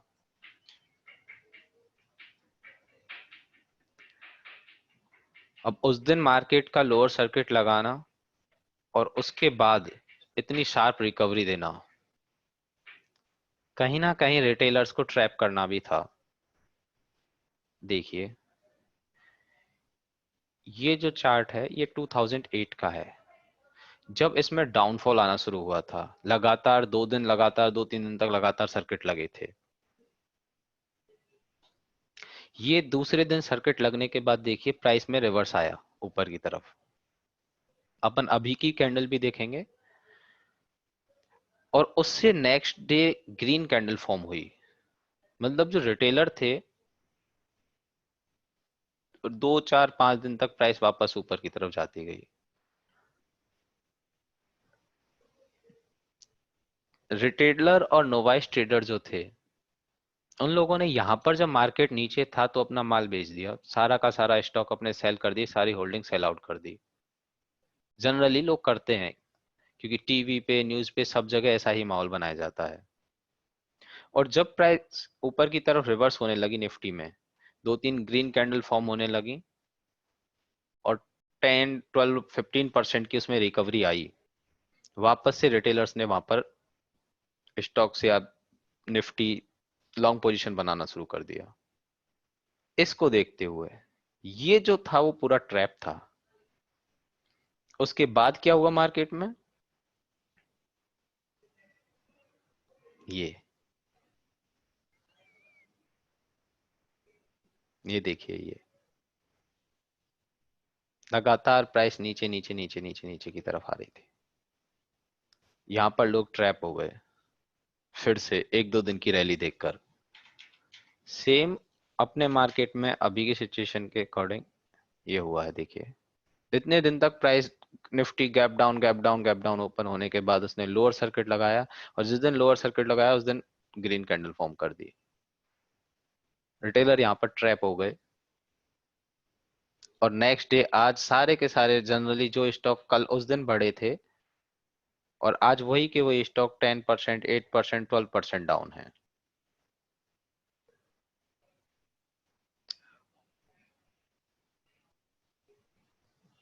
मार्जिन में ट्रेडिंग करने वालों का सारी की सारी पोजीशन निकल गई, सब कुछ। और जिनकी रह रही हैं वो अभी 2-3 दिन में और निकल जाएंगी। अभी मार्केट ऐसे ही ट्रैप करता रहेगा, ऊपर नीचे घूमता रहेगा। अभी वेट एंड वॉच जैसी सिचुएशन है। 2008 का मैंने डेली का फॉर्मेशन बताया और मैं अभी का डेली का फॉर्मेशन बता रहा हूं। मैं ये नहीं कह रहा कि ये 2008 होने वाली है। मैं बताना चाह रहा हूं कि रिटेलर को कैसे ट्रैप किया जाता है, रिटेलर कैसे ट्रैप हो रहे हैं, न्यूज से भी और मार्केट के सेंटीमेंट से भी।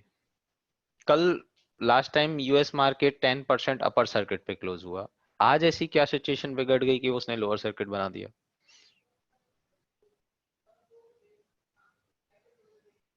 अभी सिर्फ और सिर्फ इन्वेस्टमेंट करने का टाइम है, ट्रेडिंग करने का टाइम नहीं है। वेट करना चाहिए अच्छे लेवल में आने के बाद। बिल्कुल। हमें इन लेवल्स में आते ही, निफ्टी 8000 के लेवल्स में आते ही लॉन्ग टाइम के लिए इन्वेस्टमेंट करना चाहिए। उस टाइम पे सारे सेक्टर भी अच्छे डिमांड जोन में अभी भी हैं, और यदि नीचे आता है तो और भी नीचे बैक टू बैक अच्छे अच्छे डिमांड जोन है। ये फाइनल एरिया रहने वाला है मेरे अकॉर्डिंग। ये वाला एरिया, रेंज इसकी थोड़ी ज्यादा बड़ी है, 1500 पॉइंट की है अप्रॉक्स, बट ये वाला एरिया रिवर्सल पॉइंट रहने वाला है। ये ब्रेक किया तो ये वाला ट्रैप,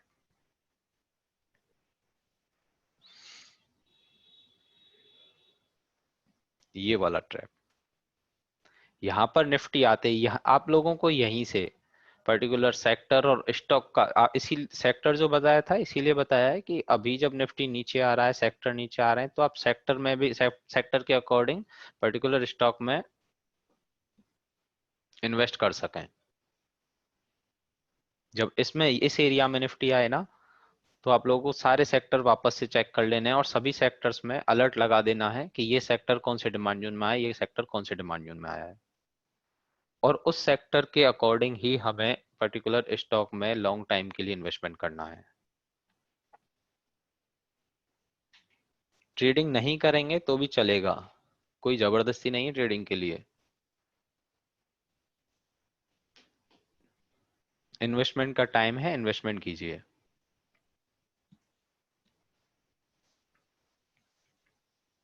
इंस्टीट्यूशनल ट्रैप, बिल्कुल सही।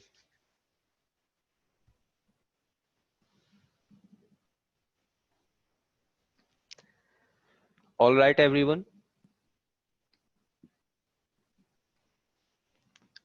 आज का सेशन खत्म करते हैं। आप सब लोग प्रैक्टिस करना, रिकॉर्डिंग देखना और नोट्स बनाना अपने हाथ से।